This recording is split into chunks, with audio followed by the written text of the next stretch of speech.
Okay, there we go.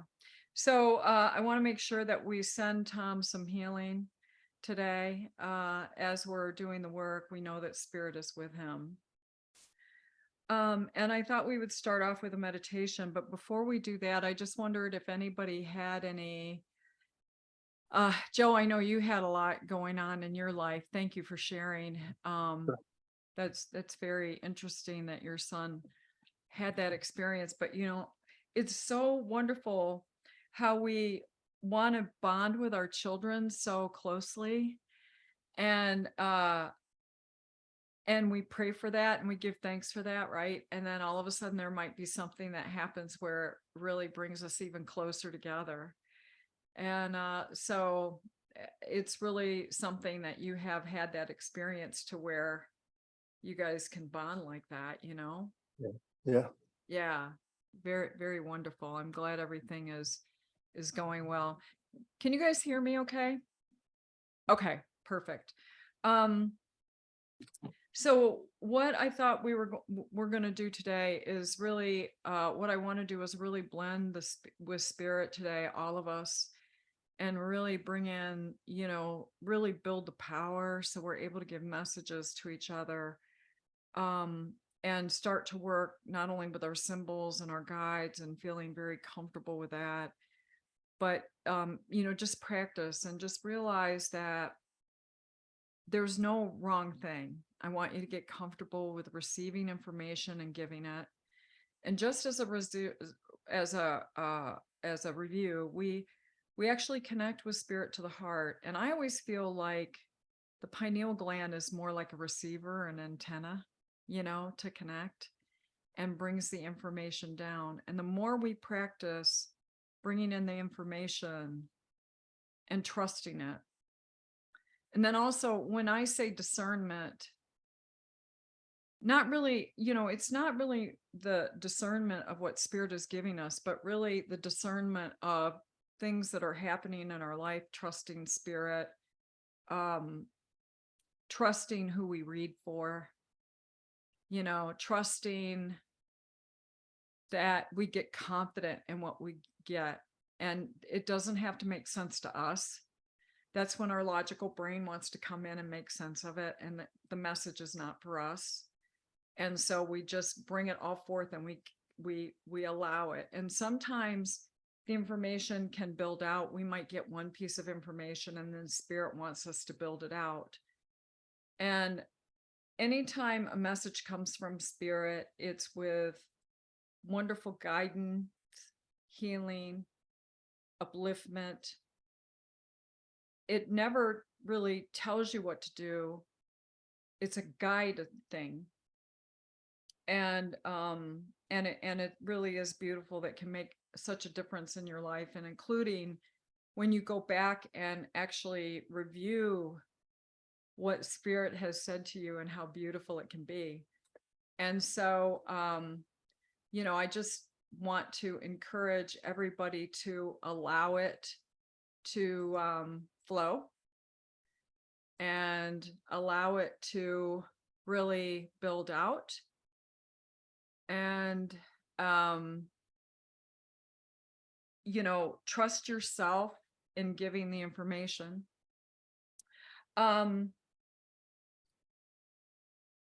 Real quick, as a review, we talked about doing a exercise in psychometry. Did you all try that? And did you have and Christy, I hate to pick on you first, but I mean, you said yes. So I'm just wondering, what was your experience in that? Was it, kind of tell us about it. How did it make you feel? What was some of the information that you got? And your whole experience with that. So I don't know if this would count as psychometry now that I'm really thinking about it. I actually took a class in remote viewing not long ago. Oh, okay. She gave us some envelopes to take home with us. And when I was going through that, the last class, I thought, oh, why not just use that for the fun of it? And it was a sealed envelope, and I took that with me. And I got some interesting hits. You know, it would be nice to try actual psychometry, but I thought what was fun was, you know, I was seeing two colors, yellow and green, and it ended up being a wooded scene with a fire. And so Oh, I was okay. like, okay, it showed up as a John Deere truck at first. But Perfect. Yeah. but then I realized, wait, no, what I'm actually seeing are colors. The focus really needs to be on the color.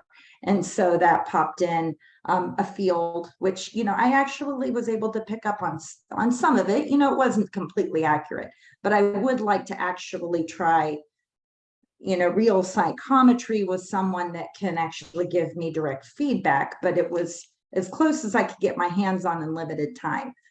Yeah. Yeah. Yeah. Well, are you girls still meeting in Casadega?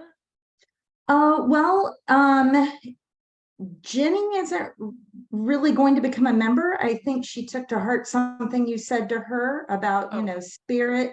Well, no, I think not just you. I think it's not just you. I think that there's some other things.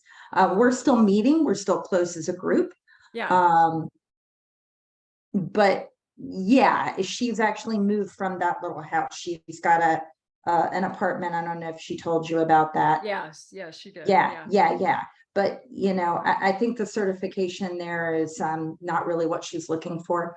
So, you know, I think she's realized that there might be other more suitable avenues for her. That's wonderful.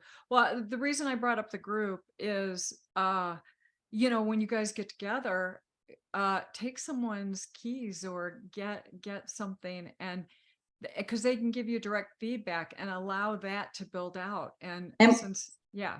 and we actually did. There was a lovely person who joined our little group who actually passed a ring around. Oh, okay. Okay. So Yeah. we did play with that. It was only one time, but I think we should do it a little bit more frequently. But that was, yeah, that was fun, and we all kind of got our own little unique piece that was important to her, which was great. That's awesome. Yeah.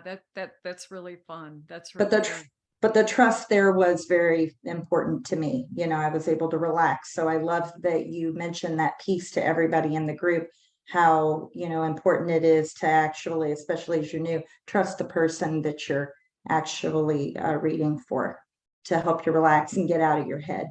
Yeah, it's really, and see, you know, the thing is that when we are working with someone that's in front of us, if they're nervous and, you know, we're empathic and we're intuitive, we actually feel their nervousness. And so, and if they're in their mind, it's really hard then, you know, because we can then, again, you know, we talked about matching the vibration, right? So what happens is we match their vibration and then we connect to our mind versus our heart. And so it's about, if you see how all those pieces fit together and then having discernment on who you read for, you know, you want to read for someone that is open and that will, you know, be, uh, you know, open to what you receive. You know, there are people that are very narrow minded that come to us that they only want a certain person to come through, and that's the way it is. And if I do have a person that's in front of me that wants to do that, then I just say you know, I say, well, what is their name? You know, if they haven't come through, what is their name? And so we repeat it, and usually when I repeat it, that person steps in and I start to describe who I'm receiving. Now, I did read for a woman who was not open, and this was a huge lesson in discernment for me. Um, I rushed it when I got the email, it was a bad feeling. And she was very rude. And she says, no, no, no, these are not my spirits. Who the heck are they? They don't belong to me. This message doesn't even resonate with me. So immediately I stopped the reading and I said, well, maybe another time. This has only happened to me, I think, twice. And then I sent her back her money. I wasn't going to put myself through that. And I wasn't going to work so hard for someone that is denying who's coming through when I know what I saw and I'm confident in what I saw. And I ended the reading. And there was another time where I didn't end the reading. And at the end, she watched Teresa Caputo. So she thought that, reading was like Teresa Caputo, when that all that's a setup anyway. I mean, so I learned from that to always stop the reading. You can choose who you want to read for. And it's so funny. There was this guy in Casadega who my aunt trained with. His name was Wilbur Hall, and he actually used divining rods, or the dowsing rods, to determine whether he was going to read for a person or not. And depending on which way the divining rods pointed, when he pointed it to this person, he would say nope, or yep, I've got to read for you. So it's just really interesting how I immediately got a bad feeling when I got the email, and I should have followed it. So I really want you to encourage. That's why it's not so much about the money, but it's about serving and who is open to receiving spirit. That's very important, because this work is very difficult. It's not, I don't want to say it's difficult. It's very complex is what I want to say. We spend a lot of time building the power, building the relationship with spirit, building the relationship with our guides, opening ourselves up to the spirit world. And, it's a continuous practice of entering into the spirit world and blending with spirit. And working, it's something, that we do of service. And we want to make sure that, we give everybody what they need from spirit. We have to trust that spirit's giving them exactly what they need. So with that, I just want to say that. Did anybody else have any experiences with psychometry? And if you didn't do it, that's okay. We can always, you can always do it. It's something that you can always do. Yeah, Anita, you're on mute. Sorry. My microphone. Yeah. Oh, okay. All right. Hear me now? Yes. Can you hear me? Okay. Fine. My question is, I didn't do it because I'm home on summer break and I hardly leave the house. I mean, so understand. me, my husband, and my kids, and I thought I already know everything about my husband. So, but that's kind of a dumb thing to say, actually, because I know we don't know everything there is to know about another person. So my question is, do you think it would still be beneficial, like, to try and like learn something about him from one of his objects? Well, yeah, I think that there's something wonderful in that, because a lot of times we might have a certain opinion, and then we go into spirit and we get something else. Okay. So, and spirit can show us maybe areas in which we need to show our loved ones compassion. And so we open something up. It's like, they might have a different perspective on something that we didn't think of, where when we're in our opinion versus opening up to spirit, they can show us something that maybe we need to be a little bit more empathetic in a certain way and see something differently. A lot of times, especially with women and their partners, it's like, oh, he doesn't do this or he doesn't do that.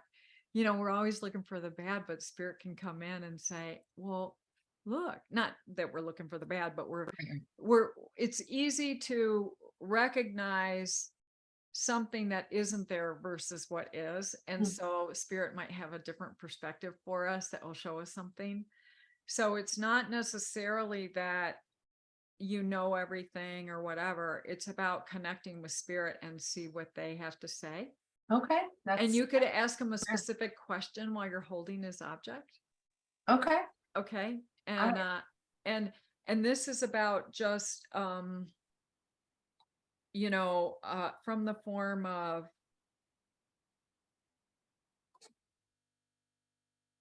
it could be anything that's a question, like, why is he so short at when this happens or something? Then spirit can reveal all kinds of things, where there might be a wounding and you can offer compassion, something like that. Yeah. Thank you. Yeah. Okay. Or even your son, like something with your son, and Mhm. hold it. That might be very healing for you as well. Okay, I will Okay. try that too. Okay. Thank Okay. you. All right. Yeah. Yeah. Very good. Very good. Did anyone else try the psychometry exercise? I did. Okay. I'll just be brief. I didn't have anybody to share it with, so I didn't do it with somebody I knew. I used a picture from online. I grabbed the picture that I didn't see any caption with. It was in a biography section. Oh, And then okay. I did a reading on it, and then I read the biography, and it was a couple of things that were okay. But I found it very interesting that when I got into a more relaxed state, I was able to see more things, you know? And then I took it to another level. I did some research on psychometry, and then I used a deck of cards. I took 3 cards out and I knew what they were. And then I would shuffle them and put them to my forehead without seeing them, and then trying to guess what card they were. And that's psychometry as well. And I got 9 out of 25 on the 3rd try, and I thought that was pretty good. I Oh, want to keep yeah. playing with that. Yeah. Oh, yeah. Um, That's for sure. That's great. Yes, I live in a place where there's nobody here. Oh, So yeah. again, I'm in a needed situation that everything is known. But I like that one with the biography pictures. I like pictures, kind of see a lot about a person. Yeah. Yeah. Yeah, you can, right? I mean, Mm. it's and that's a good point, Joe. There are people, for example, that, I come in contact with and they might be smiling, but you can feel like their anger or resentment. Have you ever had that happen? Yeah, But yeah, I yeah, was gonna say, if you cover one side of their face and then cover the other side, you see 2 different people in there too, which oh is pretty yeah, I cool. didn't know that. That's great. Yeah. Yeah, the left side and the right side, you know, yeah. Yeah. Yeah, because there's a couple people, like every time I get in their presence, I can just feel the anger soothing. It's just like, and I Hmm. can feel it, and they think they're hiding it, and they're not. And I can just feel it. And I feel so, compassionate towards them. And I just send them love. Yeah. Yeah. Oh, well, that's good. Thank you for sharing. Did anyone else yeah, Karen Michelle. Yeah. Um, I did it with a friend of mine's, her nephew's, just his old phone, and he's living, but they didn't know where he was. So, and I didn't know that, but they thought he was dead. They thought he had OD'd, but he didn't, and he was local. But during that process, while I was talking, he called, Wonderful. and he had OD'd and was revived, and he called uh, while he was leaving the ER. It was How wonderful is that? You connected with his energy. I thought that he had passed away, and then I thought no, he hadn't. So that it was really threw me off. That Well, it's interesting, right? I mean, what you just said, because maybe he did have an NDE, right? He could have passed and then came back. So isn't that accurate?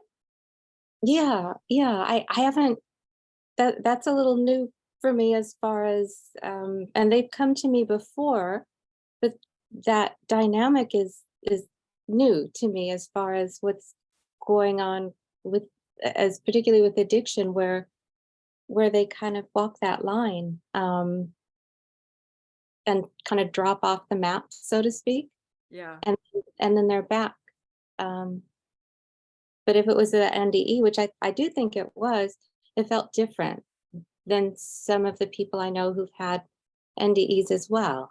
Because I've had NDEs, but it felt different coming from, I guess, from the way that felt.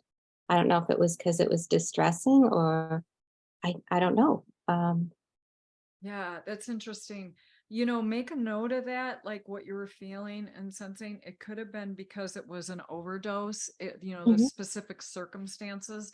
A lot of times spirits will use that over and over again. As we do work with spirit, they use things over and over again. So it's not everything is totally unique. It's unique in that it is that experience. So when somebody maybe ODs, you'll feel that again, you see. And so just know that, you know, just if it was different, if it was unique, Mhm. Yeah. make sure you write that down, because um I what I'm sensing is that it's a teachable moment for you. Um, and so it's not about you making sense of it, but it's about how he wasn't there and he was there. Mhm. And so you can feel that difference. And so make note of that and everything that surrounded that. So then if you have that again, even though it's not expressed, you'll have that. And that's when the wows hit for your recipients, for your sitters, is because you remember those things and you utilize it again. And it's something that spirit uses over and over again to express life happenings and circumstances. Does that make sense? That makes sense. Yes. Okay. Thank you. Yeah. I was working with a woman. I had kind of a similar experience. I was working with this woman, and her son was a drug addict, and she was so worried about him all the time. And she would say, I meditate every time before I do a reading. And I was meditating, and she called me, and I said, she always would start in frantic. And I said, before you say anything to me, Spirit told me that you should go. And she said, you just answered my question. That's exact, you know, she wanted to describe the circumstances around it. It didn't matter. I just listened to Spirit and gave her the message. Because she didn't know where her son was on drugs and so forth. But she would call me and say, is he alive? You know, and I would go into Spirit, and I said, he is sleeping somewhere. And he ended up sleeping in the hospital. So, you know, so these things that you're feeling and sensing, like I said, Spirit will use them over and over again. So as you come into these unique situations, the associations or whatever, that's why symbols are so important. Or the feelings and sensings that you get, where you see a mother-in-law or you see your mother-in-law or whatever, Spirit will use these over and over and over again. And it's yeah. I'm laughing because you said mother-in-law, and for some reason I've been seeing my mother-in-law all week. That's so funny. That's been happening to me lately. Spirit's been having fun with that. Yeah, that's really great. You know, Silka, there was something you popped into my head, and it was regarding I felt like you were giving a reading, and there was something that came through. You know, that's too general, but there might be something as we start to work today that I have a message for you to help you as well. Did you have a question in some way? I just wanted to double check with you. Well, perhaps not so many questions. I'm extremely exhausted and tired, so I'm kind of just trying to didn't forget, but I looked at the time and didn't realize it was already 11 o'clock. So it's like time is just slipping away from me. And I have to tell you, I think I just want to open up and just say that I had actually finally came out in set it to a group that's like near-death experiences also and working with the other side. I had 2 years, about 2.5 years ago, I died of COVID here at home. And it had taken me a really, really long time to process that. You know, first I was overwhelmed, then I was fearful, and then I became very angry, you know, and then to process all that is, I felt really cheated because I didn't want it to come back. And then I felt confused and angry. Why does this happen to me? And I work in the medium field, you know, for quite a long time. So then I became ashamed and guilty that I couldn't process it the way I did, right? But then afterwards, I just wanted to keep it to myself because it was so personal, right? It was something I experienced. So I just now starting to, my husband knows because he had to carry me off into the hospital, you know, and I stayed there for a while, but I'm just now becoming, I think, more to a point where I can process some of the experiences, but I'm still not willing to quite want to share all of it. But I've been going through this like mentally and emotionally to kind of express more what happened. And it's just training me. And then on top of it, I had 2 months, not quite 2 months ago, something really miserable happened to me online with somebody in a practice group. And I spoke up about it. I posted it. I said, please stop. I mean, I don't know why you're talking about me like this. It becomes very painful and confusing to me because I'm non-confrontational. I'm really super relaxed, you know. And that happened. And then people ostracized me because I spoke up publicly, because in the spiritual format, you do not speak your truth, right? And so it was just a horrible mess. So with all of that combined and what came up inside of me, you know, I had to really process a lot of stuff. But I've also noticed my mediumship was not at all affected by that.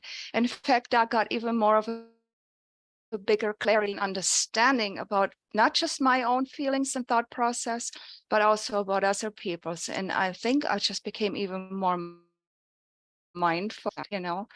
So yeah, this is kind of what's going on with Silke. And yes, about a reading, I fully agree. You did pick up something there. And very evidential what came through. And I just also, for the first time in all this number of years, understood where I stand in my own way. Because when I follow the communicator, I just know what I know. And it is, for the most part, very accurate.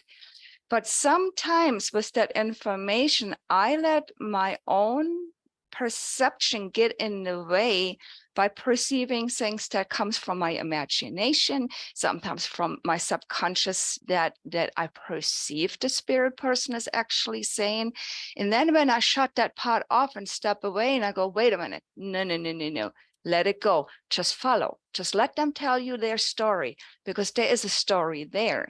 So I have to just really stay out of my own way and just surrender and follow, you know. So yeah, it's a whole lot, right?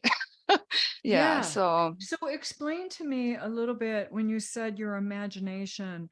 Do you feel that you're building the story out, or do you feel the spirit is building it out? no, I usually feel a shift happening. Do you see my calling card now is I feel little cobwebs in my face and I feel a little tightness in my throat. So I know I'm meeting the spirit person in a vibrational match to listen. And it's not with my physical ears or my mind. It is just something that happens. I can't even explain how this happens. I just know when I connect, then all of a sudden, a couple of first pieces of evidence come in. And that is what I say, the first things that come. and they're accurate, right? But Mhm. then sometimes I get in my own way and I want to take the communication over. I noticed that was me too, because, oh, I have so much to say, but no, I don't have nothing to say. They're the ones that have everything to say in this communication. But I think my imagination allows me to reach deeper into the messages, to unfold the story deeper, because I go with also with my feelings. So it happens really beautifully sometimes, or for the most part. And sometimes I get in my own way because I think I may sometimes even want way too much evidence. And I already have evidence that is like the golden nugget of an evidence. And I unfold that part. But I think with Silke is I kind of, I go big or I go home. So I think that is that part, because I'm thinking, oh, you have to give me way more than that. Come on. And then my imagination gets in the way. So this is the truth of Silke here. So I Okay. have to step back and just let them tell me the story. Yeah, yeah. So one of the things that maybe you might think about, there is a moment sometimes with me where spirit does a handoff to me, where they want me to build it out for the person, because they'll give it to me in a flash, and it's based on my life experience that they want me to provide guidance. And I can feel that, like, okay, you know, there's a shift and I'm supposed to give it at that point. And they just stop for a second and then they'll come back in. So it might be something like that. I don't know. Does that feel It like that's feels like something that resonates with me as well. But you know what? My biggest part still is today. I get still absolutely excited when I know they're there and they're giving me messages like what comes through, and it's evidential. I need to slow down. That's really simple. Just slow down and surrender and let them tell me their story, and everything else just seems to follow. And I think it's with my personal life. I'm always really very busy. So I'm on the go. Do you know? And I'm Yes, like okay. that, Yeah. and often I repeat things in my head or verbally in my head about experiences or everyday happenings. So that is also something that I need to look at. How am I dealing with my personal life on everyday basis? So that can be a part of how I unfold a story or work with the spirit world as well. So I need to slow down and just stay right there in the moment. Okay, good. Well, you know, that also self-awareness is very important, and just practicing that. And because things come so fast, and a lot of times we think so fast too, you know, especially it's about, like you said, slowing all that down and just being in the moment of neutrality and allow And that that is correct. And I don't want yeah. to take up all the time. I know other people would like to speak, but I'm going to just put this out this way. So Matt Fraser on TV, right? Yeah. And you know how fast he talks? Mm-hmm.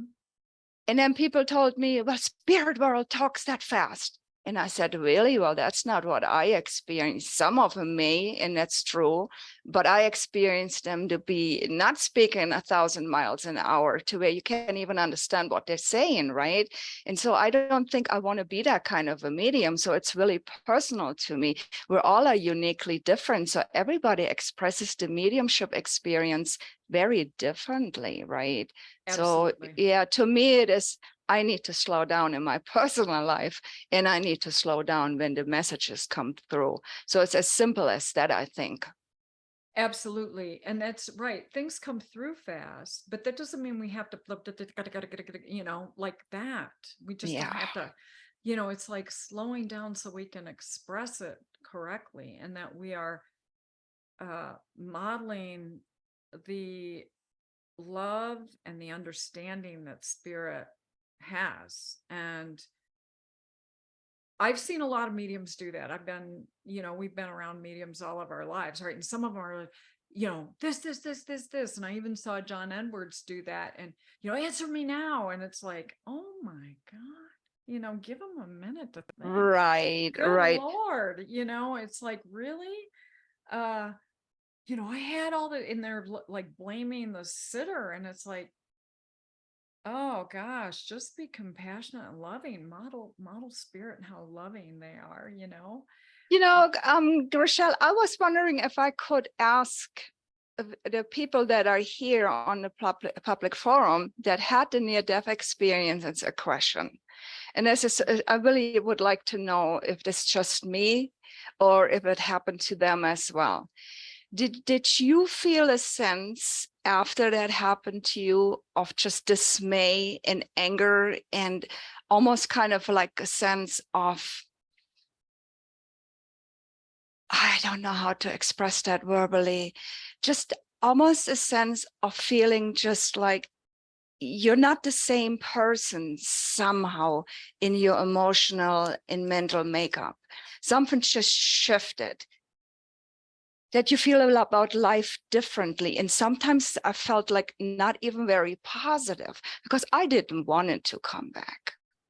So maybe that's just me, but I felt afterwards like almost survival guilt that I have never experienced before. So I wonder how that was like for you when you came back. Yeah, Karen Michelle. I had a near-death experience when I was a toddler. So I kind of grew up with it, but then I had it again as an adult. I had a car accident that was very severe, that was very fast. And the one where I had my surgery after the car accident was more lengthy. And so that one I can talk more about. I'm not sure that I had survivor's guilt per se, but I didn't know this going into the surgery. It was kind of an emergency, but I had donated bones. And so I always, I don't know, bless the person. I don't know who donated, but it really hit me one day that if it's donated here, they are not here. And so that's always, I'm grateful, but then I also feel like what happened to them? I just wonder about that. And so that makes me feel guilty because I think, well, who am I that I got that and they didn't? And then why did I get sent back? I loved it there. I loved the feeling. I love that encompassing love. I love the conditional love. There was no pain, and I felt guilty about feeling that want to be there when I had people here that I loved. So I had a hard time with that. I also had a hard time fitting in afterwards because Yes. the people around me didn't have the same experience. So I didn't have that commonality with them. And that was a big deal for me. So I didn't talk about it. I maybe brought it up a couple times. My husband knows about it. I felt and I still feel, and so it's been 35, 45, it's been over 30 years, and I still feel very different. I'm very grateful for the NDE groups because that's what made me feel like I have a fit. I fit. And it's also normalized what I now call gifts, where before I feel like, oh my goodness, this is so different. Nobody understands me. And it was more of a fascination. If somebody thought, oh, you're okay, I like this, it was more of I felt like a little sideshow because it was a million questions that I didn't feel I had answers to, or they were so intimate, because that's such an intimate experience. At least it was for me. And it was a mixed bag of feelings. And I still have this longing because where I feel like I'm home now, that really felt like home. And at the age I'm at now, more of my family is at that home than this home. And so that makes it even harder for me because where I know that sometimes I've been here to help them cross over. I've been there, literally there. I wonder, well, when is it my turn? And what's going to happen?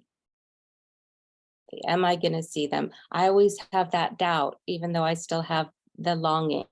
I sometimes seek out in meditation to get that feeling. That is the feeling I couldn't explain earlier, is this longing.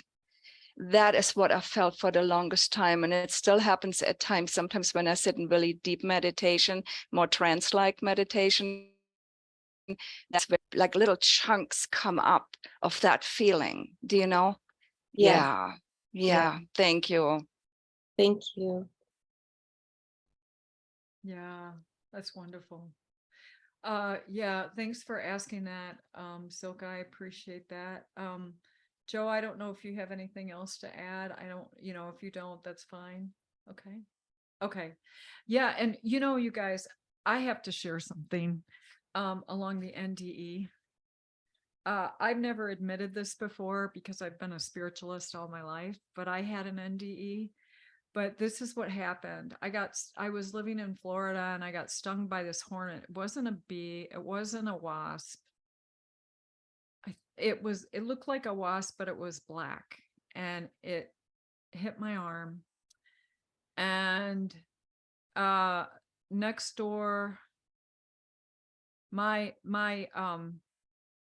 had a neighbor that was a nurse, and she was a single mom at the time, and I was married. My husband wasn't home. And all of a sudden I felt itching in my feet, and I like put them in the bathtub, and I was trying to stop the itching and I couldn't. And I let her know, I said, I told her I just got stung, and I went in and tried to get it off my feet or something. I didn't know what was happening, but it was happening internally. And then I went back over there. I said, I think I need to go to the hospital. And I was going to drive myself to the hospital. She took one look at me and she says, "You're not driving to the hospital. I'm taking you." I was going into anaphylactic shock, and she drove me to the hospital. I haven't admitted this to anyone, you guys. This is the first time I've ever really talked about it. And I went there, and I started breathing, and I started talking to spirit, and I just kept breathing. And she says, "How are you doing?" I said, "I'm doing fine." I just kept breathing, and I closed my eyes, and I got to the hospital. And right when I walked in, I said, "I think I'm going to faint." And they immediately put me on a gurney. And they immediately started epinephrine with a saline wash. As soon as I hit the gurney, I was out, and I didn't remember anything other than the fact that it was dark, and I started immediately negotiating. And I said, "I'm not going." And I said, "I'm not going. I have to raise my son." And I just kept telling them the reasons why I wasn't going to go. I didn't give them a chance to even say I'm going, because I'm not going to go. And there was a very long conversation that occurred, and there was a spirit there, my guide, and I just relentlessly would not stop. And my gifts didn't come in any stronger because they've always been there. But I just remember that. And when I came to, and I just kept talking and talking, and I saw orange is what I saw. I kept seeing orange, and I just kept, "You're not taking me. I'm not going like this." Because I had this huge fear that my ex would give the eulogy and no one would know who he was talking about. Because he really didn't know me, Anyway, the bottom line is that what happened in that moment, I came back, and they said, "We almost lost you." They said it took us 3 epinephrines to revive you, and next time you're not going to have that kind of time. So it was really interesting that happened, and I've been stung since with, "Where's my EpiPen?" Couldn't find it, and I was fine. So I don't know what was going on in that moment, but I did have kind of this period where I did a life review about how I was living my life. and how sad and depressed I was at the time. And I just started reviewing a lot of things, and which came up to led up to me making a decision to leave my marriage. And then I was a single parent for many, many years. But I'm glad that I had that experience. And it's funny that, I've never admitted that I had a near-death experience, because I don't think I never flatlined, but I'll tell you what, I was like, no, very adamant. I'm not going far beyond this. No way. You better figure it out, So I was directing them. And but I remember going through all kinds of emotions afterwards about what happened. And I think that that's very normal, about, doing this deep, deep, deep reflection about what occurred, why it occurred, what's the spiritual significance of it, and all of that, and guilt and shame, and, all of this stuff, worthiness, my purpose, all of that, until you finally integrate. And I've never shared that with anyone, but I remember going through a lot of that.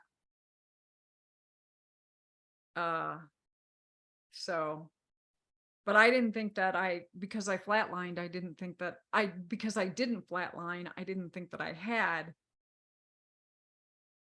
a near death, but I guess I really did, So, and one of the things that I can tell you throughout this is that we all are one. And I can also share with you that Spirit loves us so much. And as we work together, we are building this energy field between all of us, one-on-one, when we meet with clients, and, just developing it further and applying everything that we've learned. And, that the symbolism, Silka, you brought up a calling card. A calling card is usually when Spirit steps in and we define what our individual calling card is. I use the example of Lisa Williams, where she takes off her ring and says, okay, I'm opening up to Spirit. Or we can say a quick prayer that alerts our guides to that we're now open and ready to receive. Or we might have a symbol, or like you talked about clearing your, when you have this sensation in your throat that it in that moment that you're connected to Spirit. I have a tingling in my legs when I know immediately that I'm connected with Spirit. And so it's all about that. And Spirit works with you, whether they give it to you or you give it to them. And, it can also evolve over time. And all these things can happen all at once as well, where you totally know you're connected. And so with that, does anybody else have any comments? I don't want to cut anyone short. Like Jacqueline, I don't know if you have anything to contribute, or John, it's okay if you don't. Just wanted to check in and Not really, just hearing Silka's story about how people were so rude to her. I mean, it's just shocking, but yeah, fortunately it does happen, but it is really shocking. And I'm really glad actually that you spoke out and you said something, regardless of anything else happened. It's really important that you spoke out and you said something. And look where you are now, and you're in a different space. And also, your mediumship, your connection. And like you said, for you, that you need to bring it down and slow down, and that works for you. And I think you need to stay strong in your belief and how it works for you. And I'm really glad that you spoke out, and I wish more people did. Yeah, I've seen that happen. I have seen that happen. And I've also going back to something you said earlier, Rochelle, I've also had my own experience where somebody was I was working for the church doing readings, and I brought somebody in, and she said, well, I don't think it's appropriate for him to come in. And I had to change just like that, and that's really difficult. So yeah, no, it's nice to kind of hear in a way other people have these experiences, because it reminds you you're not on your own, and people have had this, and you can take away how people have dealt with it. And I definitely wish I had more of your courage, Silke, to step up and speak out, because I do think that's really important. And yeah, that was it really. Just kind of really interesting hearing everyone's stories that I've spoken today so far. Yeah. Thank you, Jacqueline. And you know, the post that I've made was super nice, but direct. And in all these years that I had, well, it's been 3 years with that group, and in a year prior with somebody else on public forum, I have never experienced that. So I was just really floored. So that's confused and floored and super hurt out of it, right? And I'm already really fine feeling. I'm a tenderfoot, I admit it. But that blew me away. But you know, out of all of it, when the dust settled, I've really noticed something so profound is I have even more love and understanding for people that I thought I could never have for, do you know? So that, and I always had been was born with a lot of empathy and compassion. I've been like this my whole life, but I think we're all coming from a place of our reality and, you know, how we react to things, and everybody is very different. So I'm embracing that we all are uniquely very different. And I just, you know, I let it go at that. Yeah. Yeah. Thank you, Silke, for that, you know, and you know, some people really operate from ego. And that's one of the things that I felt when you were talking, not you, but the person that responded to you. And really they're talking more about themselves than they are, you know, you, and that you might have, I don't know, triggered a wounding or something like that. That's for them to deal with, right? And then also going back really quick to what Sean had said last week, just one comment about how can someone that is a medium then all of a sudden be almost like so into their ego. And one of the things that my mentor shared with me when I was training, he said to me, Rochelle, spirit, like Jacqueline, what you say, spirit will use anyone and everyone. And people that have ego that stand up on stage and so forth, maybe can get to the people to open them up and make them more aware. And they're kind of shielded in a way because of their ego to criticism, and they just let it go. But spirit needs certain people in the forefront, or to be that type of person that will stand up there and appeal to the masses. And that takes a special personality, and spirit will use them in that way. And so it's all necessary, it's all being utilized by spirit. So some of us choose to not be that person who is of grandeur, and these other people do. And so spirit utilizes them that way. I don't feel that it's for us to judge. I feel like if those are the type of people that need to get to the masses and potentially wake them up, that serves humanity as a whole, you know. I don't know if I'm expressing that right, but that spirit will use anyone. I think that makes sense, actually, because if you think about it, it's going to take a certain type of person to stand up there on stage, like you said, and be criticized. And how many mediums actually could take that criticism, because we're so sensitive, actually, and we have to be sensitive to do this job. But I think it does actually, that for me, that makes, you know, perfect sense. You do have to have a certain personality to be out there in the forefront to do it. Yeah, it does Mhm. kind of make sense actually. Yeah. Yeah, and that's their purpose, Mm. you know, and that might not be our purpose, but it's their purpose. And so that's the person that spirit utilizes for that. So yeah, Mm. yeah. John, did you have something? I just feel like there's something there. No? Okay. All right. Davina, anything from you? And good to see you. Good to see you.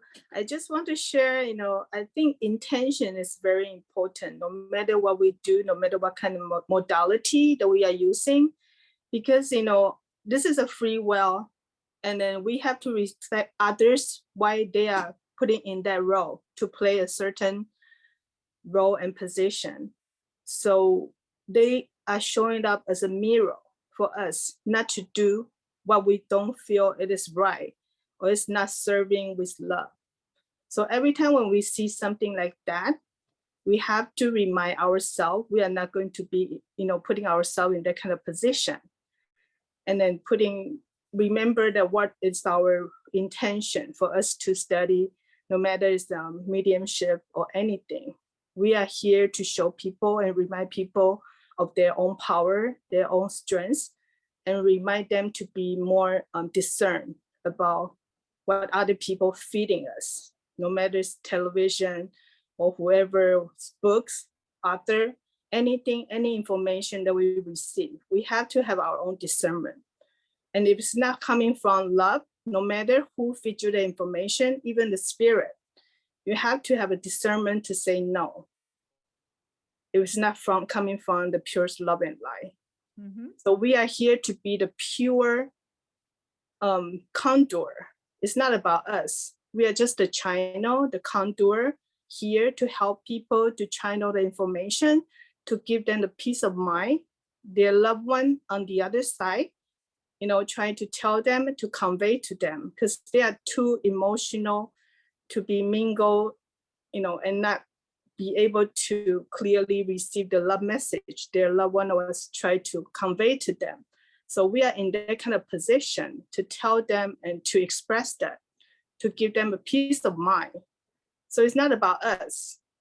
We are just a clear channel. And remember that the initial intention, that why we are studying this or any other modality. So it's all about love. It's all about life. They can do whatever they want, and then we have to respect what they do. But what they are showing up in our path to let us know is not to be like them. We have to be in the very neutral space and then coming from love, no matter what we do. Mm-hmm. Thank you for Thank that. you. Davina. Yeah, thank you. Thank you. Okay, well, I think we could take a quick couple-minute break. And then when we come back, what I want to do is really build the power, blend with spirit. And then what I want to do is break us up into groups. And what I want to do is break us into like one-on-one and start to give messages or build the evidence. We'll build the evidence and then the message. So, and we'll talk about that. So why don't we take a couple minutes, just 2 minutes. And when you come back, I'm going to stop the recording right now. Yeah, so we're back from the break, everyone. And, when we are uncomfortable, that's where we grow, right? And to that point, that's when we really grow. When we feel like we're out of our element and we're stretching ourselves, spirit's there to catch us. And spirit certainly guided us through that trance mediumship. I mean, it was something that was very incredible as an advanced class. And I felt like I had no business being in an advanced class. It was like, oh goodness, I'll never forget. Okay, Rochelle, we need 10 pieces of evidence. Go. Okay, here we go. Anyways, yeah, that was fun. So thank you for that, Jacqueline. I just certainly admire you.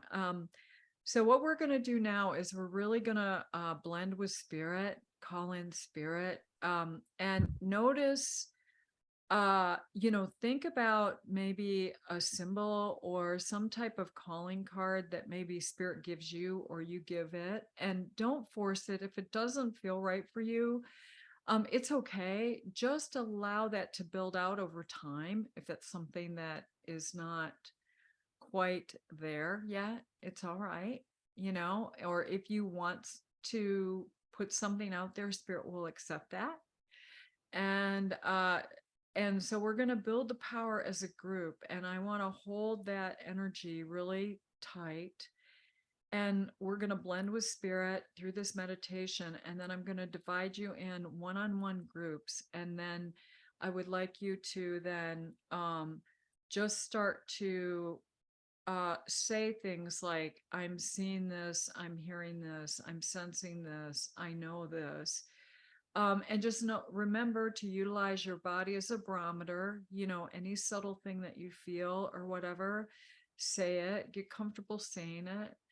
And then as the evidence then kind of, as you feel it's now time to shift to the message, what is the message? Okay. And then we'll trade off. So what we'll do is we're going to spend time, I would say about the next 10 minutes in meditation. And then we'll do, I would say like 10 minutes, 5 minutes each on a reading. If you need more time, I'll check in with you. And then I want to then get back and do a feedback. And then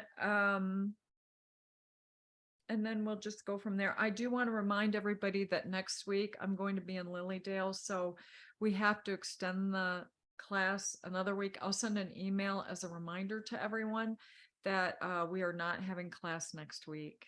Okay. And then after this, I want to continue the practice. So everybody has an opportunity to continue to practice, so we get better and better and better and working with that. So that's going to be a continuation of this class. Okay. All right. Everybody ready? So let's Michelle, can I just ask how much evidence do we need when we do this? Like 3 good pieces of evidence? That sounds good. That's about okay? 3 pieces. Okay. Yeah, 3 good pieces of evidence. That I think that's a great thing to start out with. And before you go into the message. And this is mediumship. This is not, well, spirit can give you stuff as well. But I really want this to come from spirit and for spirit to give it to you, and they will. So just trust the process. Okay. All right. And if everybody would mute, that would be wonderful. Okay. Sit up straight and be completely relaxed. And let's start with a breath, and we're going to breathe in and exhale, relaxing on each breath. And let's inhale and exhale. And bring yourselves fully into the body, really grounding yourselves into the body. And if you need a visualization of grounding, you can certainly ground yourself into Mother Earth by sending roots into the ground. Now imagine white light coming up through Mother Earth and up into your feet. Imagine that white light as you inhale. And as you exhale, you're releasing everything that no longer serves you and send it away with healing. And inhale up past your calves, your knees, with that white light, and exhale out everything that no longer serves you.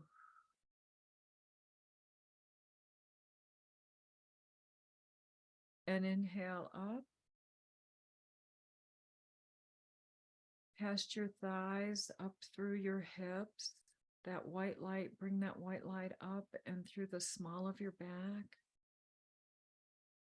Notice any tightness or tension and just release it.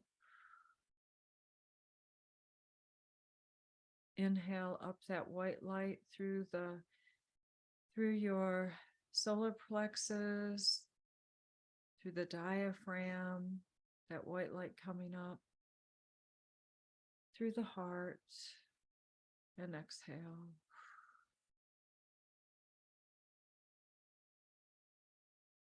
Inhale up again through the arms and the back of the spine, all the way up through the throat and the neck, releasing all tension that no longer serves you through the breath. And inhale up that white light, going through your head, and check for a furrowed brow. Relax the face. Relax everything within you. And exhale. Now this time when you inhale, inhale all the way up and connect with your God source all the way through the crown of your head, and feel that connection. And as you exhale, feel that light just spill all over your body, coming down all around you, that beautiful spirit energy.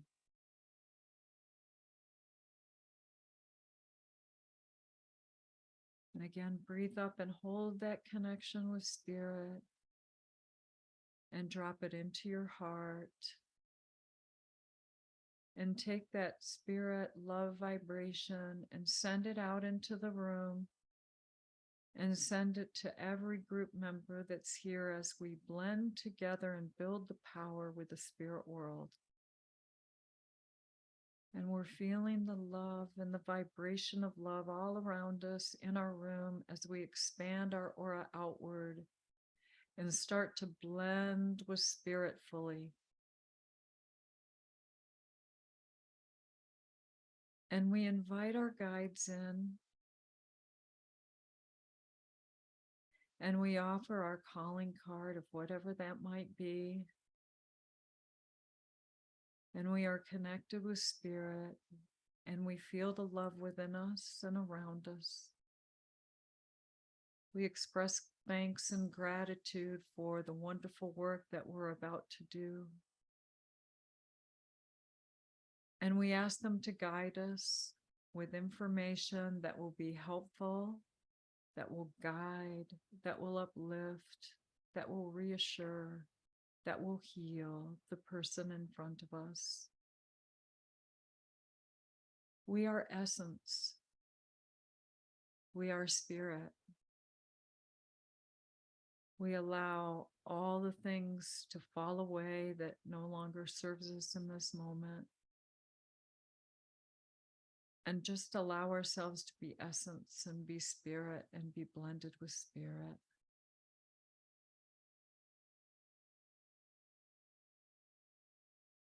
Allow the power to build within you and around you,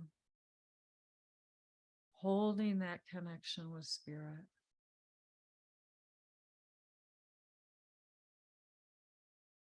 Building the vibration and holding.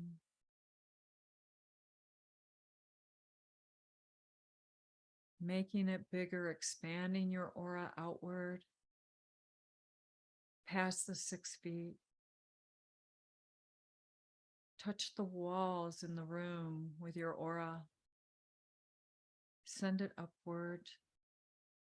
Send it in back of you, all around you. And send it to all the group members here. And keep the vibration, the energy going.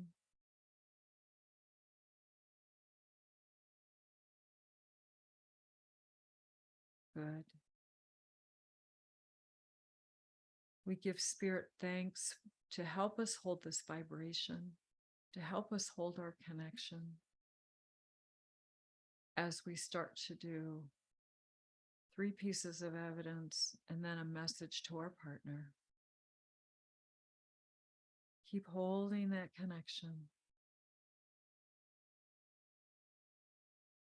Feel the love that is there, sending love out from our hearts. Good. And I'm going to place you all into the room. Quickly decide while you're holding the connection who will go first and deliver. And I'll see you shortly.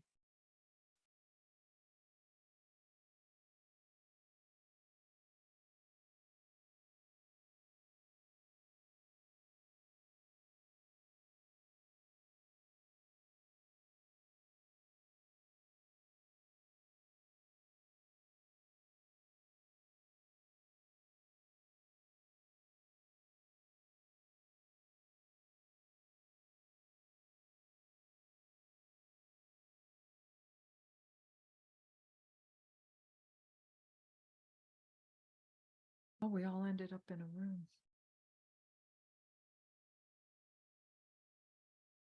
There we go.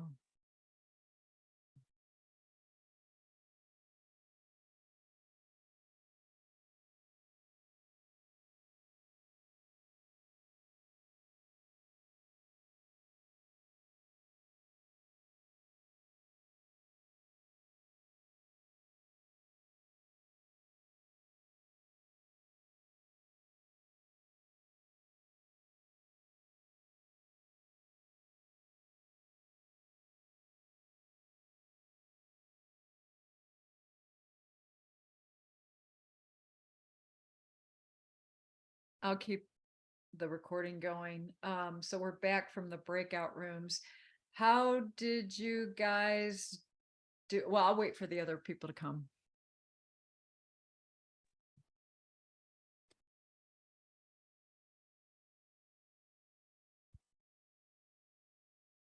Sounded like you guys were getting along just fine.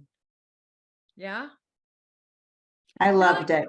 Did you? Oh, good, good, good. Did I end up muting you guys? I'm sorry if I did. It said host muted everybody. No? Okay. Not me. Okay, good, good, good, good. All right, how'd you guys do? How did you feel? Were you felt like you were out of your comfort zone a little bit? Yeah? Okay. Well, good. Then you're right where you're supposed to be. Did you guys have time to give feedback at all? Yeah. Yeah? Okay. Anything that stood out? Anybody want to share anything that stood out? I would say, I was telling Karen Michelle, she did an incredible, it was like she was looking at a picture of my grandmother and describing her to a T. Like if I was holding that picture up, you'd be like, yeah, you'd explain her the same way. It was just beautiful, beautiful, beautiful. And yeah, she mentioned something that I've been kind of concerned about that I think she was trying to reassure me about before. And I think that came out too. And I would say, Karen Michelle, awesome job. Great, great, great, great. Oh, that's wonderful. Okay. I also think that Christy did an amazing job. I took notes and she gave me five different bullet points or evidence, and she got them all of them, all 5. It was amazing. So, yeah. That's really great. And when I was working with Anita a little bit, she got 3 pieces of evidence. And then how do we tie that all together? Were you guys finding a way to tie those things together as well? I didn't explain that, but did you kind of do that kind of automatically? I felt that with Christy and I felt that they almost just naturally tied together. There was a nice continuity with it. Mm-hmm. That's good. That's good. Yeah. Yeah, that's really good. And see, what happens is the way the structure is usually you get the evidence, right? And then there's a message around it. And it just kind of flows. And then you deliver the message. And when you deliver, we want to make sure that we empower people and not, that they have an opportunity to see if it resonates with them, you know? And that's kind of the key for them. Was there anything that came through that maybe didn't make sense? And that's okay, because maybe it'll make sense, it'll click later on. Did anybody have that experience?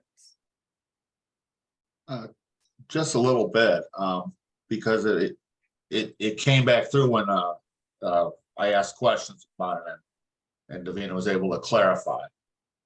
Okay. But it was going in a flow, and then she got a nice message, and then I went back and asked a few questions, and then it was she did a good job explaining it. I think she got more information as she thought about it too. Yeah. Yeah, that see, can she's smiling. yeah, that can happen, right? As she clarifies, what I do is I make sure that I bring in spirit, and so more information comes in, with that. Now, Silka, I know that you said you were tired. The energies have been crazy, right? They really have been, with the earth and everything. How was it for you? Was it okay? Were you Fake putting now, pressure? Huh? because it jazzes me up. Yeah. And that is when I'm really tired and I have a practice session with other people, I don't say no, because I know most of the time afterwards, it's just, I'm alive. It just jazzes me up. So right now, thank you for that. Joe, thank you so much for sharing your dad with me. Yeah. It was just beautiful. Thank you. Yeah, I'm awake now. Okay. Yeah. All right. Good. And That was, Kath, go ahead, Joe. I'm sorry. I was gonna say, that was amazing. My dad was right there with us talking. She told me so much about him, and she gave me a message from him. So it was awesome. Oh, isn't that wonderful? Oh, Yeah. gosh. I just love it when our parents come through. It's amazing. Yeah. Wonderful. Now, Kathy, what about you? You've been kind of silent today, other than the group, probably when you were doing the one-on-one. How are you feeling? Anything that stood out for you? Well, there was something I believe more symbolic for Jacqueline, in some type of an item that was being given to her, or possibly something that this person wanted to give to her. Mhm. That's what I was getting. So But this person came in right away. okay. Mhm. And the symbolism, when you see it, what did it mean to you as the deliverer of that message? It seemed like it was something heartfelt, something from the heart, something that was part of this person and wanted to pass this on. Okay. That's the way I felt. Mhm. Okay. Does that Okay. make sense, Jacqueline? Yeah.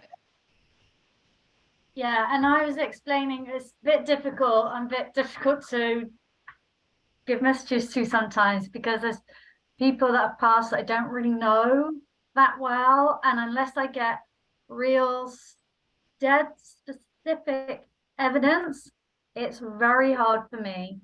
But it's very possible she got Geraldine, she wasn't my auntie, sadly, through marriage.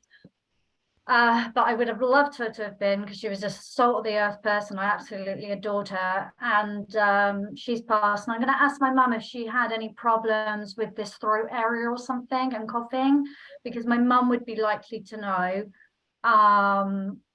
with that through my nana. But yeah, she was French and she was lovely, and I would have loved to have been my auntie. So I have to go back and ask, unfortunately. Yeah, I But had none, trouble speaking, for a while there. I was losing my voice. yes, Oh, yeah, oh, she was losing interesting. her voice, so I need to ask. But nonetheless, she was you know, she was a motherly figure. She was very lovely, very gentle, and she would be the sort of person to, you know, give love and all those things. So, but I do need to ask my mum so I can go back to Kathy and give her the information if I can, you know, just to help her, to give her, you know, Feedback, yeah. Feedback, that yeah. feedback. Yeah. Yeah, you know, it's really something. So with Jacqueline and with John, they have this issue where they don't know a lot. And so when they said, Rochelle, give 10 pieces of evidence to Jacqueline, go. And it's like, she had to write them all down, and then she had to go in the next room and ask her mother and her father to see if it was correct, you know?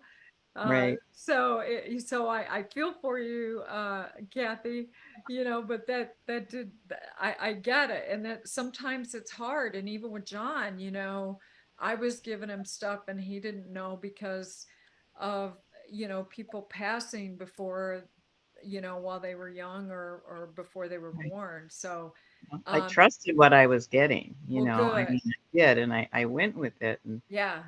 tried to dig in deeper and then thought, you know, let's just let that go. Let's go into something else, you know.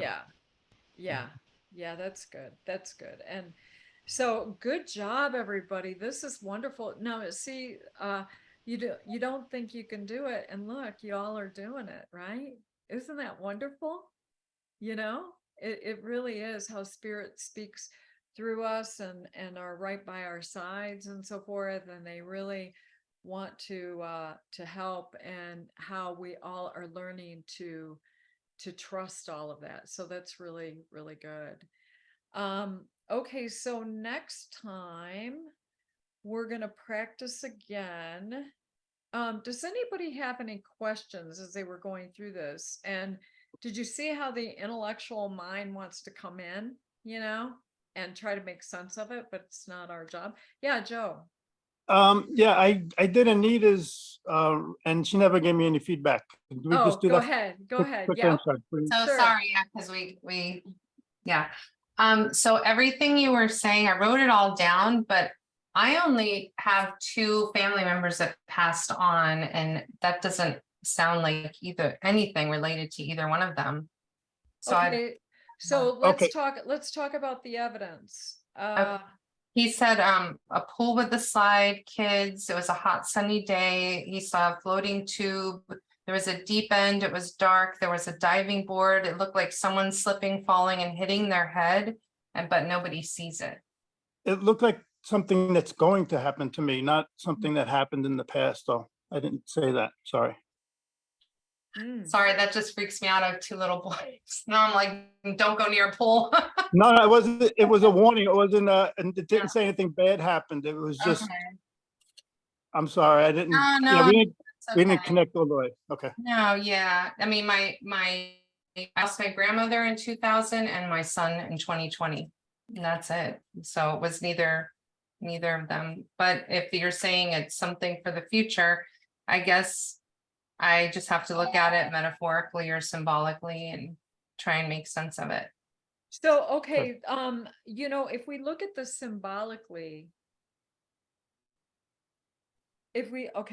so Joe, this might even be a symbol.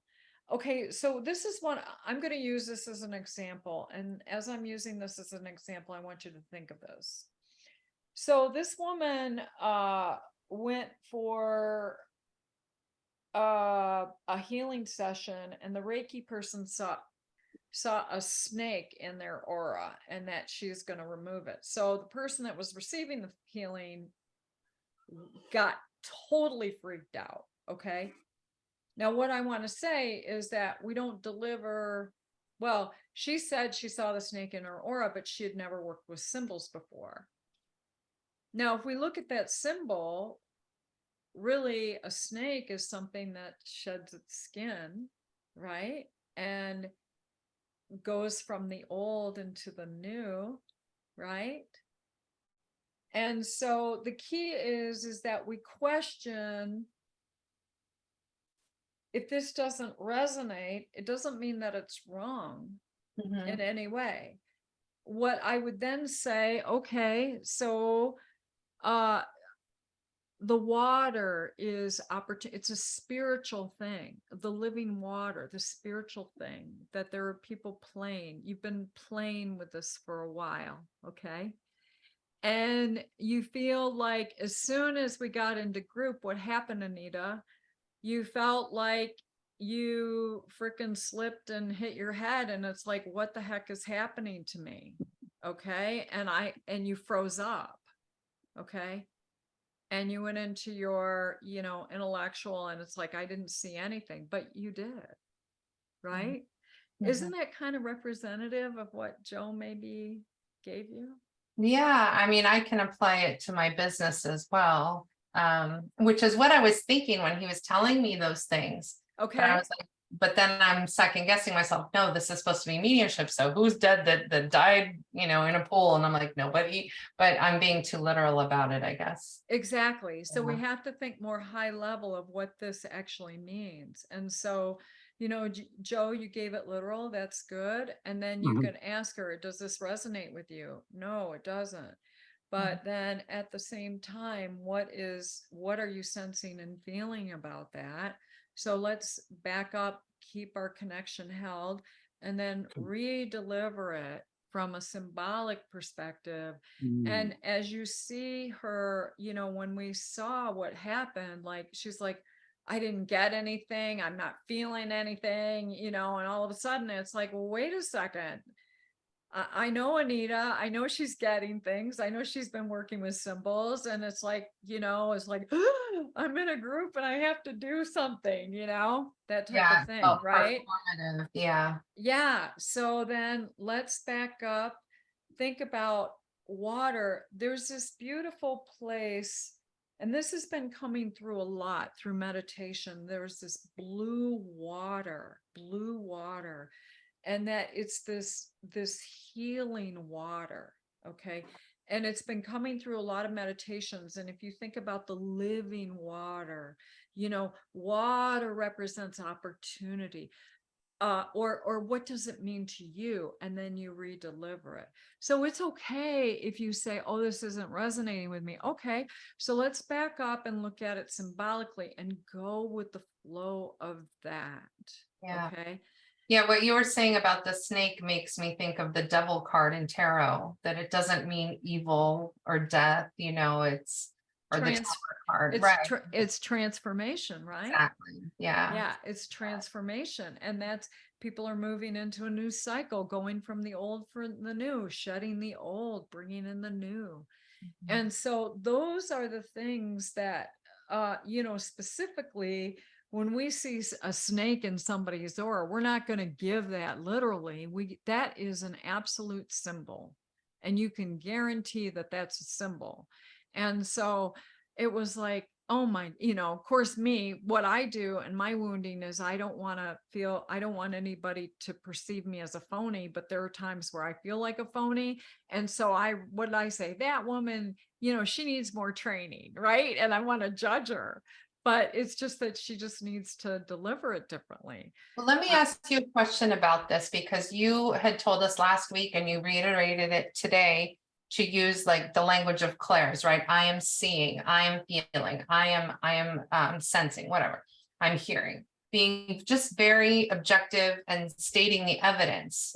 But would that have been advisable in the situation where the woman's like, I see a snake in your aura?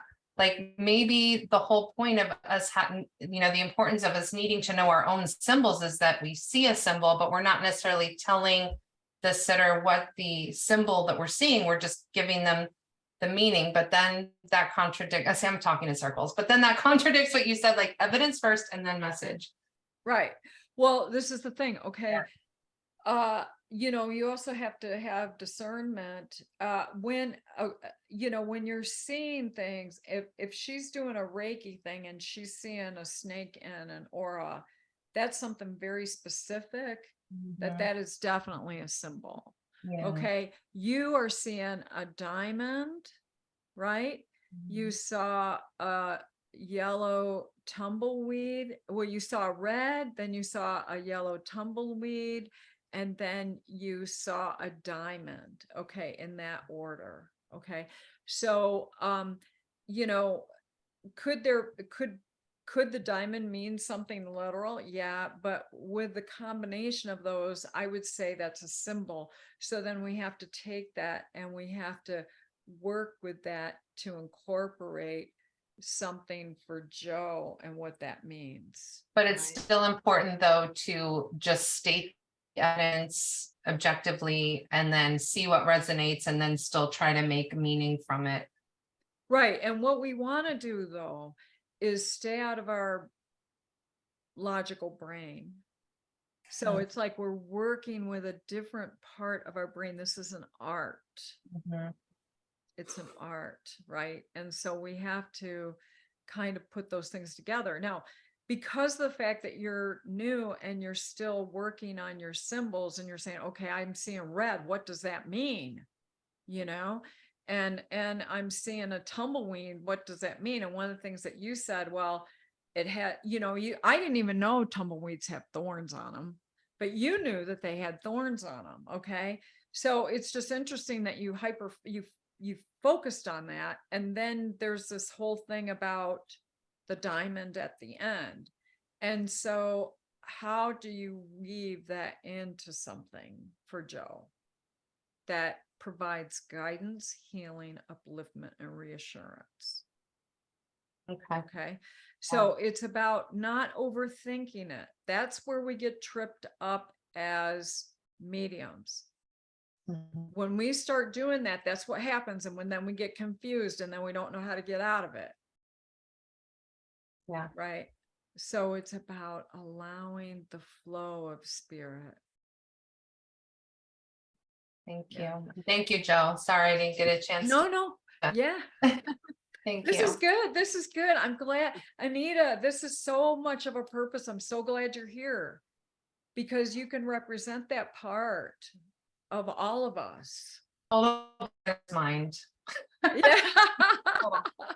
And it was amazing that it started off that we were in the fun part of the pool having fun, and then it kind of got dark and then It slippery. get dark. And slippery, And right? slippery. And I didn't Yeah. even, and I thought it was all like, yeah. So Yeah, then we that's looked back true. at it. Yeah. I like that. Yeah. Karen Michelle, you have your hand up. I'm gonna try to be quick, but I've got a Yeah. question. I've done readings as in cards or and I've had readings where they've done cards. I've never had a mediumship reading except for a group. I might have had one when I was real young, and I think it was planned. It was, you know, with a Girl Scout troop, and I think it was kind of planned, like a little, you know, Halloween event.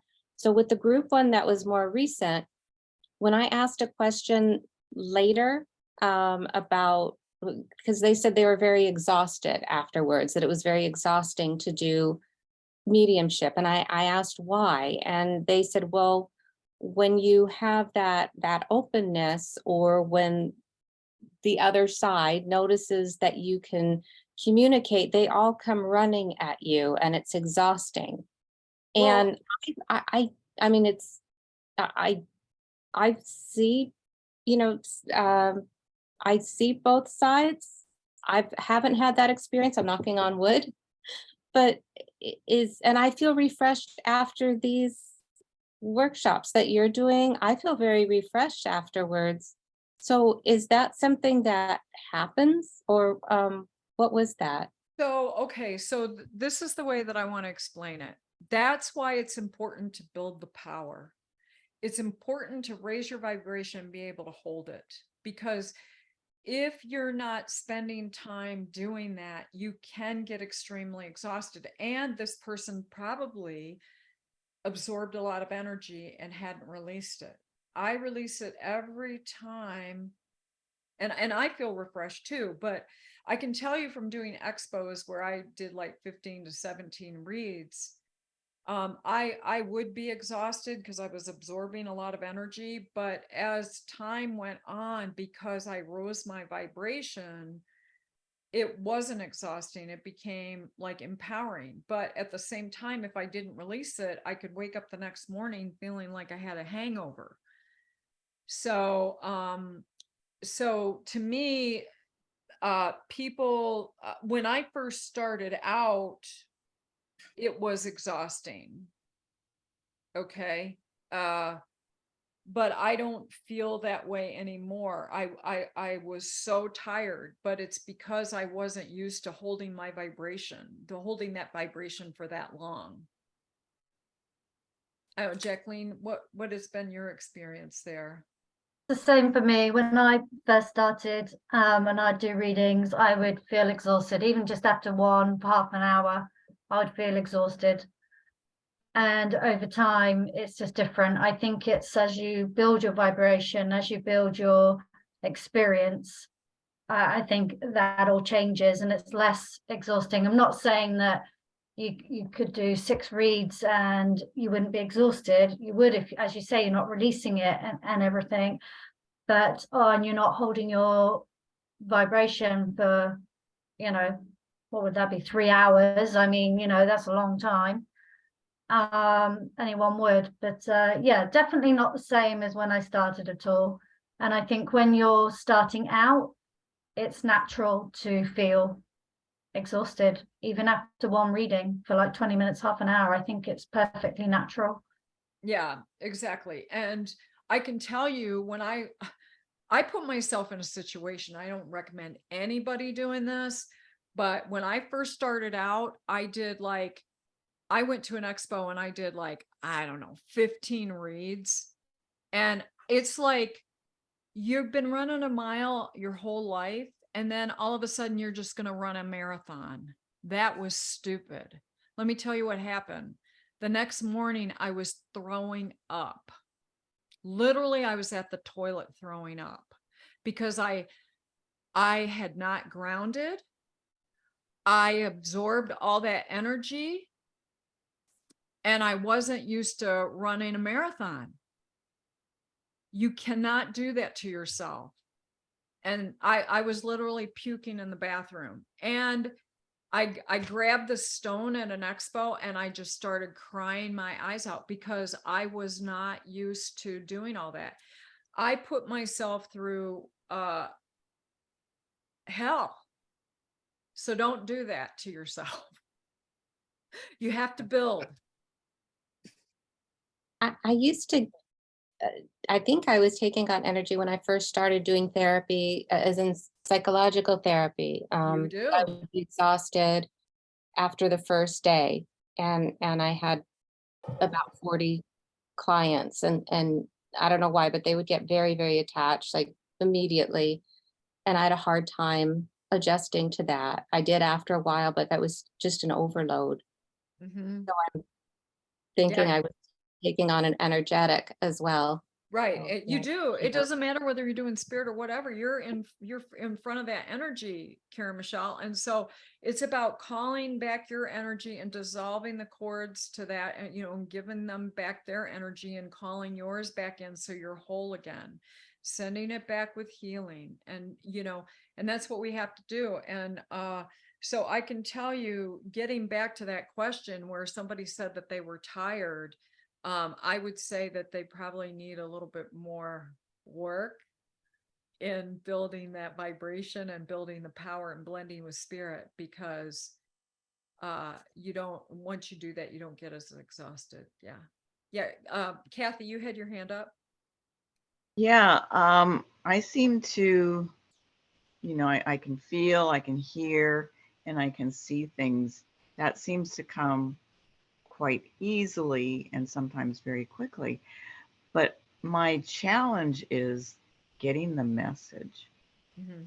getting that all together, and then getting the message out there. Because it's like I go into my head. Mhm. Yeah, that's It's, a okay. yeah, that's common. So a lot of times spirit might give you one word, or they're giving you the messages that they're delivering the evidence.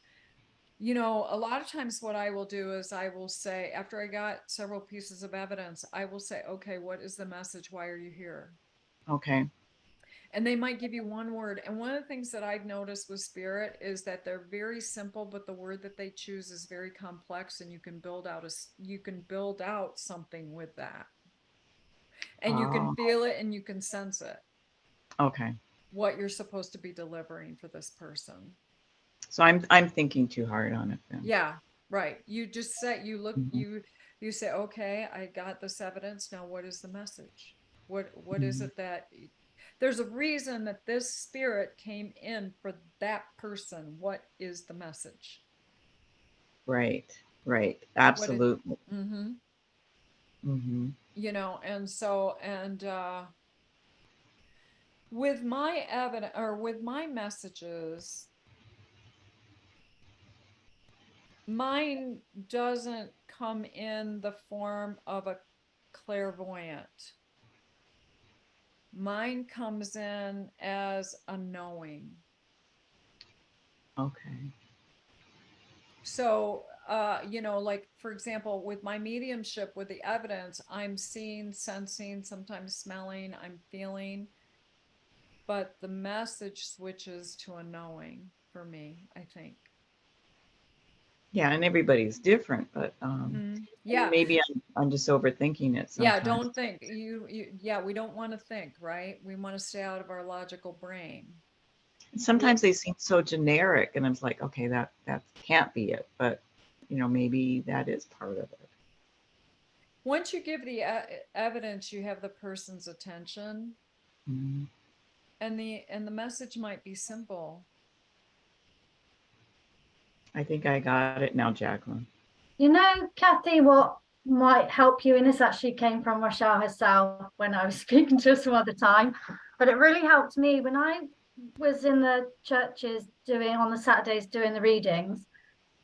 What might actually, I don't know if this will, but it might help you because it helped me, is if you're going into your head like that, just take a breath and just say, okay, and just imagine your heart, come to your heart, just imagine your heart with this beautiful link to the spirit that you're connecting with, and just say to yourself, you know what, I'm just going to let go, and I'm just going to say what it is I need to say, and just hopefully you'll just kind of feel like almost like a sigh of relief, and just know that you're just speaking from the heart because you know you're genuine and everything's from the heart. And give that a go, and don't worry too much about what the message means or anything like that, and just allow yourself just to stop and take a breath, and just and if you need to, just put your hand on your heart and just say, just coming from my heart, and I'm just going to say what needs to be said from my heart. Give that a go next time and see if that makes you feel a bit better and less thinking here, because yeah, I got that from you, Michelle. I like that. That's I like like that. about 18 months ago or so, but I needed something to help me with these, I would call them conveyor belt readings, because they're boom, boom, boom, boom, and it can be intense. And I started to do this, and it just helped. So maybe that'll help you. Thank you. Yeah, even taking a minute and putting your hand on your heart. It does help for some reason. Yeah. Just doing that. Yeah. I think it kind of just helps you go, you know what, I'm just going to slow down a minute and Yeah. just take pressure off myself here. Right. And okay, let's just say what's got to be said. And as you do that, the more you practice, the more you're going to build of going, oh, okay, the message is in the evidence, and then unraveling what that There message, you go. because the Yes. message is always in the evidence. They don't give Yes. evidence and then go, right, here's the evidence. Now let's give you a message that's completely different. Woo! Right. Actually, it's all in that evidence, but it's your job to unravel that. And within, for example, let's say, evidence that we have, 2 or 3 pieces of information, there's about 5 or 7 minutes of message, maybe within each, or in some cases, you know what, somebody just needs 1 minute message, and that's enough, and they don't need a 10-minute message, because everybody is so different, and some people just need that very tight, this is it. But yeah, just give that a go, give yourself a pause, and Yeah. it will come, and it's practice. It's just practice. And hey, I'm still practicing. We Like all you are, said, right? I'm here because I know Rochelle is so damn good. Getting Aren't things we all, that's why we're here. You're so sweet. You're too kind, But, but it's right. know, You're right. The message is in the evidence. So the message ties everything together.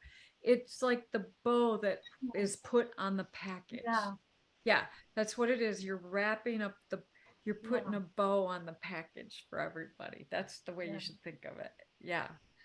Yeah.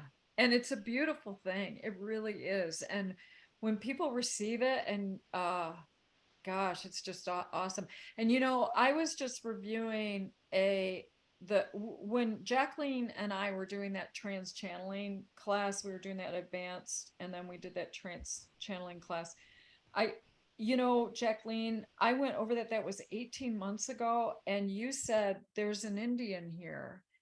And I just glossed over it. And I'm telling you, that guy started showing up, that Indian, and I didn't even know you saw him. And I went, oh my God, Jacqueline told me about, because we were connecting to guides, you see. It wasn't we were connecting to loved ones, we were connecting to guides.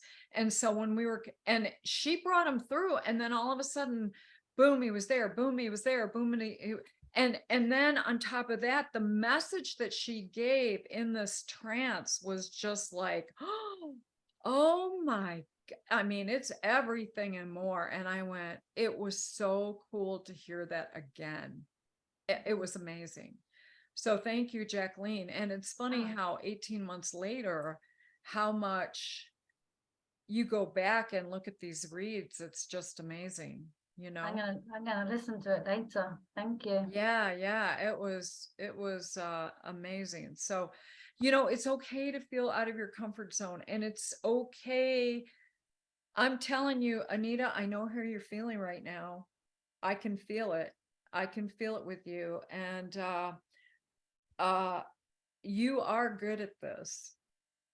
Okay, you are good at this. So I want you to keep being open, keep allowing. We all get to the point where we are nervous and we feel out of our comfort zone, as you've heard Jacqueline and I talk about, holy crap, what am I doing in this class? Right? We're like, oh crap, what the hell? What did I get myself into? We all have gotten out of our comfort zones.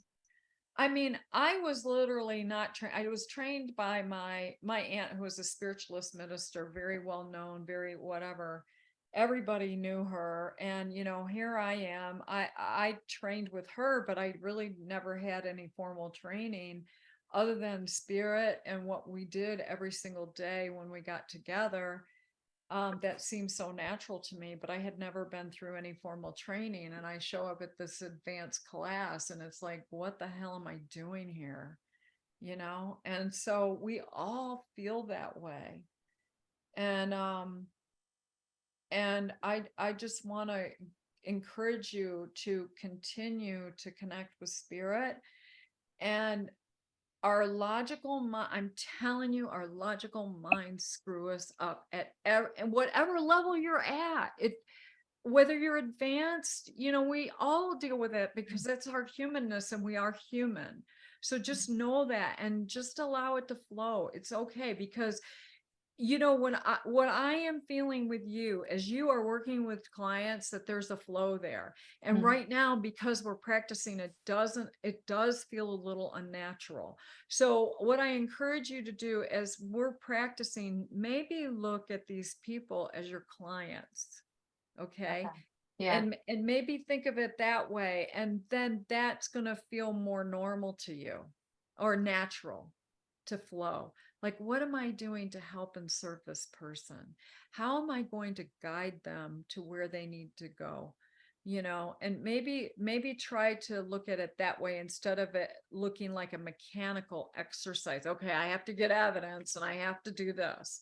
That's so helpful because, as in life coach training, the most important thing is to be completely out of your own coach's ego mind, It's not about, am I asking the right questions? Am I helping them? It's not about me. It's just the focus completely on them and what they need and what they're saying, what they want. And so reframing it that way for this is very helpful. And I understand now. Thank you. Right. You're of service, right? And Right. so you're Mhm. doing something for Joe. You're doing something for that person in front of you, and you're Mhm. delivering it from the flow of the heart that Right. spirit wants to know. And there's stuff that you automatically are sensing. Right. And the minute that we turn the focus away from the person back to ourselves, am I getting it right? Am I connected right? Yeah, then we're not helping them anymore. Exactly. Yeah. Exactly. So continue that. And, this is the other thing too. And I know this was with John. I know I did this when I first started. What would happen is, a lot of times I would meditate before I met with a person, and I would write it all down. And the reason it was easier because their energy was not influencing me, and I was just with spirit, and I could write it down. And then when I met with a person, it was all in front of me, and I trusted spirit because I wrote it all down. Right. And so, but then we get to the point where we are working with spirit, and then it just comes naturally.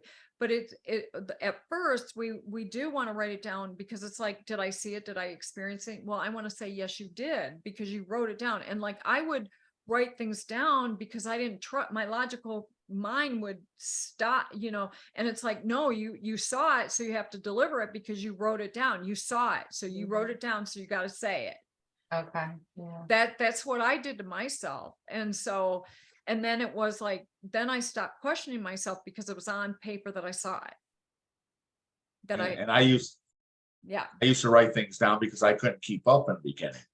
I Right. could not keep up with what they were giving, or I'd be missing big pieces of it. Right. So it'd be like shorthand, just because I wasn't quite up to speed yet. Well, right. And the other thing is that you can also ask spirit to slow it down. Now it's like, hey, slow it down. Give it to me again. Go ahead, Jacqueline. I can't hear No, you. that's true. Ask spirit to slow it down. Very true. And when I'm teaching people, I always say, if you say you see it, you must see it. If you're saying you hear it, you must say you've heard it. You must have heard it. If you are smelling it, well, if you're saying I smell this, you must literally be smelling it. There's no point in saying, otherwise it's kind of, you're sensing it, and that's fine. But, it's that if you're hearing it, oh, I hear the name Tom or whatever, you've got to really, yeah, okay, you are hearing it. And I think that also helps when your development, and I don't know, when you're trying to work out your clairs and where's this information coming from, because most of it is kind of like it's dropped in, isn't it? Like I go, oh, okay, I've been given the name Tom. I know I haven't heard it, it's dropped in.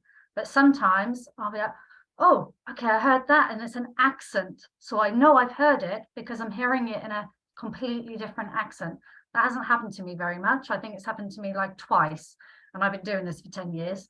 But yeah, I would say, like, be aware. Are you seeing it? Are you hearing it? Are you smelling it? Are you tasting it? You knowing it? And knowing, like Rochelle says, it's just a sense. It's that knowingness, and you can't, you just know. You can't explain it. You just know. And the other thing, I'm going to go in a minute, but the other thing I was going to say is, as well as, also, it took me a long time, or it took me a while actually, to get the whole package of I'm giving a message and here's my evidence, and to actually put the two together. It didn't just happen to me overnight either. I just want to share that because I don't want anyone to think like, oh, I just knew that. I didn't.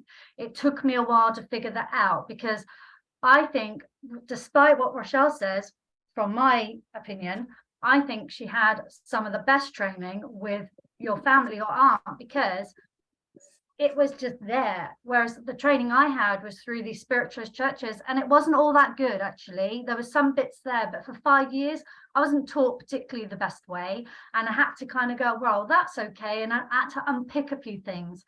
I didn't chuck it all away, but there was a lot of it was just very bad teachings. And then I found out, okay, and it's through meeting people like Rochelle and Daniel and stuff where I've really grown, because I've got to the good stuff. But because a lot of people just like to keep you in this way, and it's not very good, and they don't really like to really open you up. So, Right. but I just kind of like, don't anyone here think that anything happened for me overnight, because it didn't either. And it just took a while for me to go, okay, well, where's the message and the evidence? What does that mean? Like the snake, but what does that mean? Or yeah, like a swimming pool, like, oh geez, what the hell is a swimming pool supposed to mean? And I'd be like, okay, I've got a swimming pool. Okay, well, I know that's the message there somewhere. And it was difficult for me in the beginning, and it took time and it took practice. And I was in the way, and then it was kind of like saying, okay, slow this down.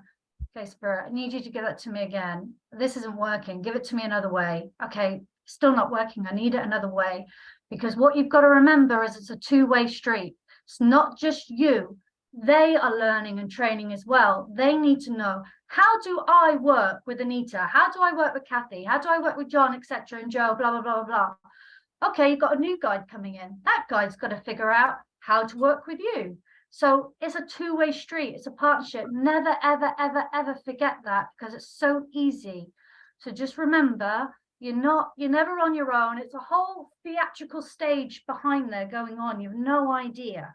And the love is just phenomenal of pushing you to that.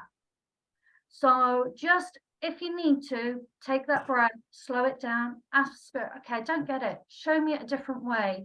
It's not working for me. I need something else. And then when all else fails, hand on heart, take that breath and just go with it there.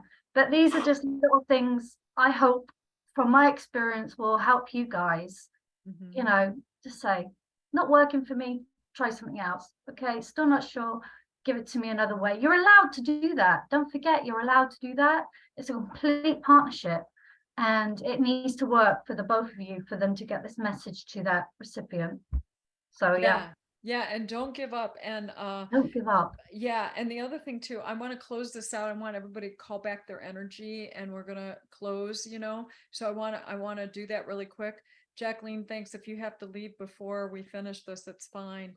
I just want to, Anita, I can feel, and what I'm seeing for you, I want you to know this, is that when you're in front of a client, it's going to flow. There's going to be things coming out of your mouth like, oh my God, where did that come from? It came from Spirit. So don't think you're not doing this. You are. Thank you Okay. for the encouragement. It's true. It's true. It's there. Just don't, you're just, you